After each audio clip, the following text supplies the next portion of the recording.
Bismillahirrahmanirrahim. Assalamualaikum warahmatullahi wabarakatuh. Perkenalkan, nama saya Muhammad Faris Rizky Pratama dari jurusan Pendidikan Kepelatihan Olahraga Offering B, NIM 190631642105, Fakultas Ilmu Keolahragaan Universitas Negeri Malang.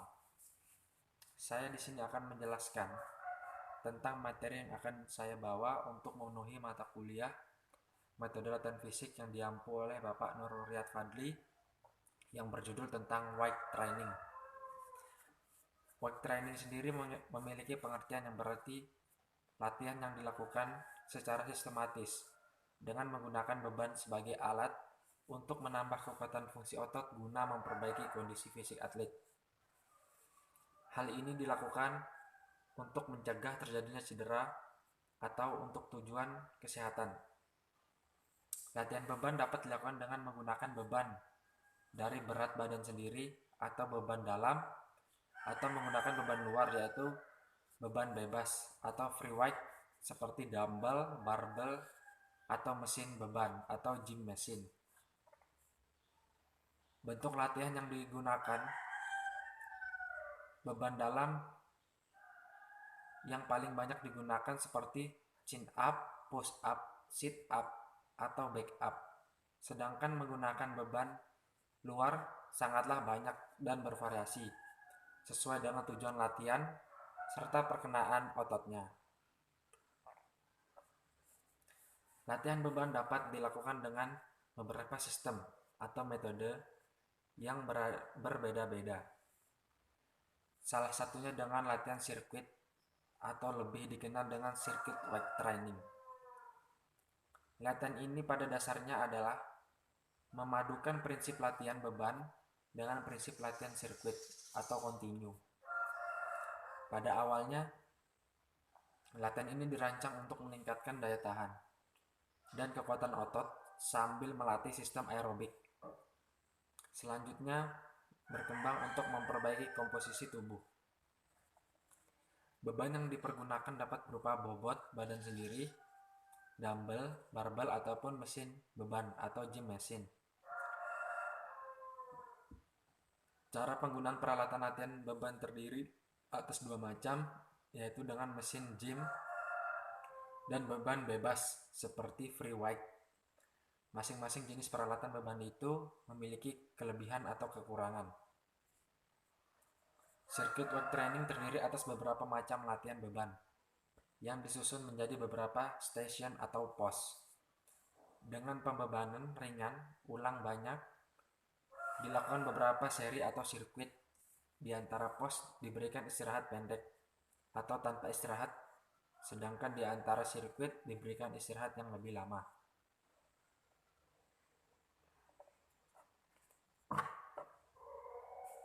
Komponen-komponen kebugaran jasmani yang berhubungan dengan kesehatan.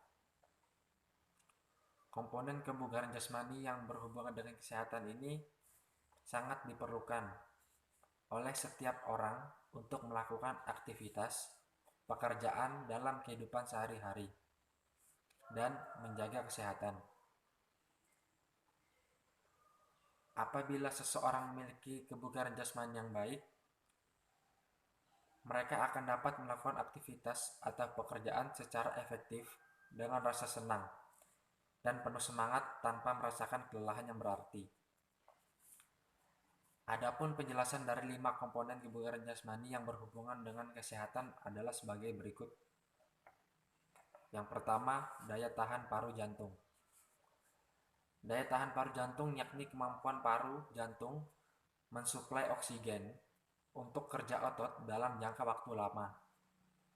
Daya tahan paru jantung sangat penting untuk menunjang kerja otot, yaitu dengan cara mengambil oksigen dan menyalurkan ke dalam otot yang aktif.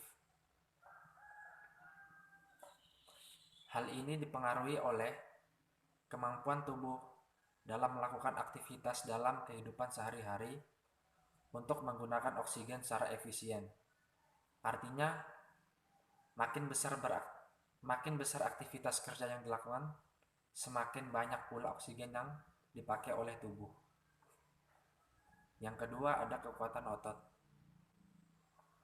Kekuatan otot adalah kemampuan otot-otot untuk menggunakan tenaga maksimal atau mendekati maksimal untuk mengangkat beban. Secara mekanis, kekuatan otot ini didefinisikan sebagai gaya atau force yang dapat dihasilkan oleh otot atau sekelompok otot dalam kontraksi maksimal. Yang ketiga, daya tahan otot. Daya tahan otot diperlukan untuk mempertahankan kegiatan yang sifatnya didominasi oleh pengguna otot atau kelompok otot, seperti halnya komponen lain. Daya tahan otot hanya diperlukan sebatas kebutuhan dalam melakukan aktivitas otot. Yang keempat, fleksibilitas. Fleksibilitas adalah kemampuan sendi untuk melakukan gerakan sendi secara maksimal. Fleksibilitas merupakan kemampuan sendi untuk melakukan gerakan secara maksimal di dalam ruang gerak sendi. Fleksibilitas menunjukkan besarnya pergerakan sendi secara maksimal sesuai dengan kemungkinan gerak atau range of movement. Kemampuan yang cepat dan lincah untuk mengubah arah sangat memerlukan fleksibilitas tubuh. Yang kelima, komposisi tubuh. Komposisi tubuh adalah susunan tubuh yang digambarkan sebagai dua komponen, yaitu lemak tubuh dan massa tubuh tanpa lemak. Komposisi tubuh meliputi dua hal, yaitu indeks massa tubuh dan presentasi lemak tubuh.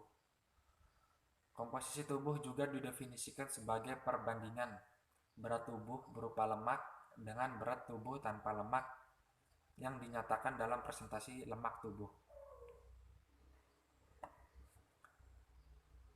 Contoh latihan ini dilakukan secara sirkuit yang terjadi atas beberapa macam latihan yang disusun menjadi 12 station atau pos, yaitu chest press, leg press, vertical traction, butterfly, lower back, arm curl, leg extension, sit up, tricep extension, rowing, abdominal machine, and leg curl.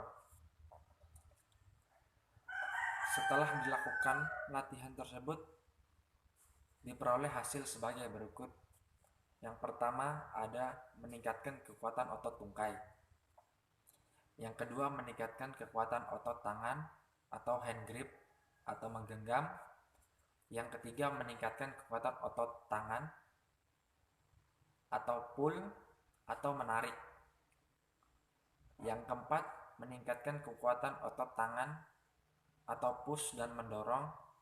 Yang kelima meningkatkan daya tahan otot tubuh, terutama tubuh bagian atas. Yang keenam meningkatkan daya tahan otot perut. Dan yang ketujuh meningkatkan daya tahan otot dengan lengan dan bahu. Sekian presentasi yang dapat saya sampaikan. Jika ada salahnya mohon dimaafkan.